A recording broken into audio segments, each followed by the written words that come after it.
So building on the conversation we had yesterday on the creation of a new sign language dictionary, we focus on the fact today that now the words lesbian, gay, bisexual, transgender and queer can now be found in IsiXhosa. This week, the Commission for Gender Equality launched an IsiXhosa gender terminology booklet at the Eastern Cape Legislature in Bhisho. According to the CGE, it provides a comprehensive list of gender-related terms to keep up with how language and descriptors are evolving. To talk more about this is Rabbuh Raletsemo, who's the acting head of public education and information at the CGE. Rabbuh, good afternoon or good evening to you and welcome. Thank you so much for coming through. It's so interesting that the terms intersex, sexual harassment, gender equality, abortion, gender parity, and all of these different words are recognized in English vocabulary, but not necessarily in the other official languages. Explain to us the importance now of this inclusion. As the Commission, we have a responsibility to educate and capacitate the public on issues of gender equality. And yes, normally you find those terms, in the English vocabulary, and that is why we took upon ourselves to actually translate these languages in all South African official languages. So we started with Afrikaans, Sesotho, and now we've just recently launched IsiXhosa, as we've just mentioned, and other languages will also follow.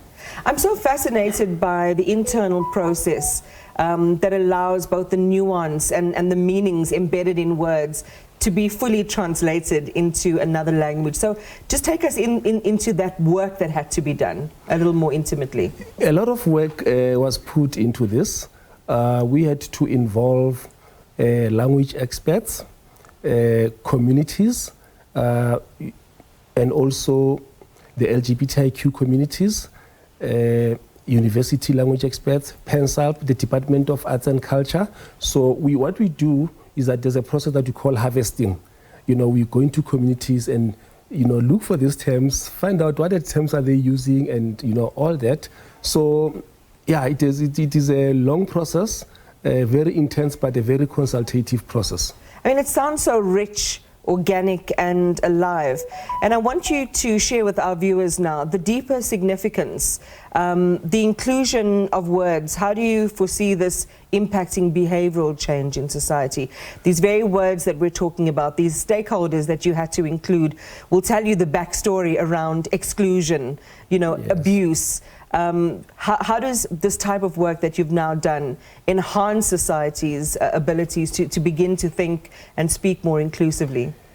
It actually helps society to understand that these terms, even though they are commonly used in English, we actually have them in African languages. And once they start understanding or realize that we have them in African languages, at least, people start respecting people's dignity, because it's about dignity. Gender education or sexuality education is about dignity of people and human rights. So when people start saying, oh, okay, we do have these terms, in our African languages, then they start being, being able to access the information, being able to teach others and also educate themselves.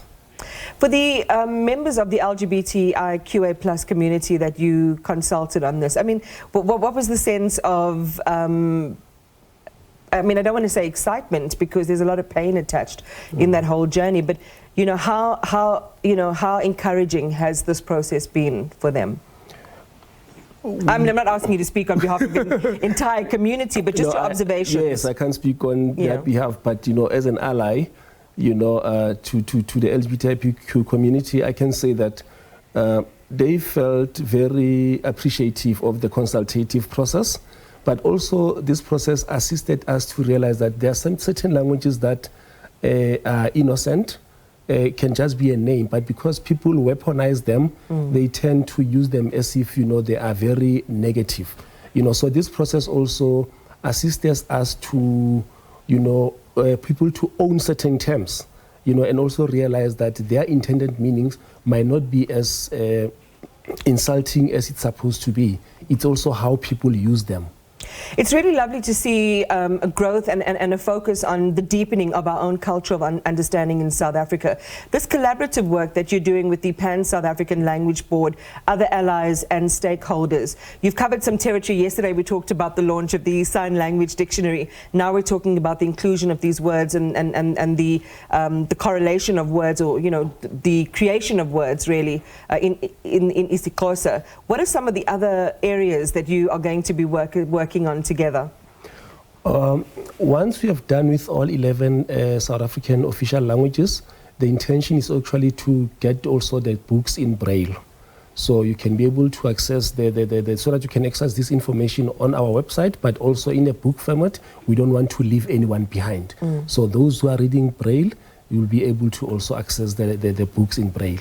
Well, we'll try and see with our team whether we can get the website address up on, you know, for our viewers to see. But just share that resource where people can access this new work. And of course, you've also been working in collaboration around the Sign Language Dictionary, where they can access all of that. www.cge.org.za. Okay, so cge.org.za.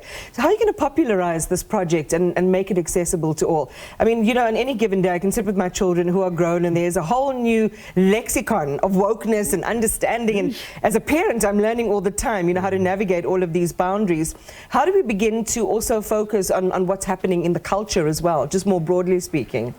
I think putting these booklets, you know, on our website is one of the first steps that will assist accessibility, because like you say, you know, young people today prefer to read online than the actual books. However, there are still people who enjoy reading the book, you know, the smell of a book and all that. So that's why we'll make sure that the book is also available in libraries. So this project, in collaboration with the Department of Sports, Arts and Culture in the provinces and also nationally, is a registered project. So once we get the book, we must be able to also send it to the library so that it can be properly placed where people will be able to access it.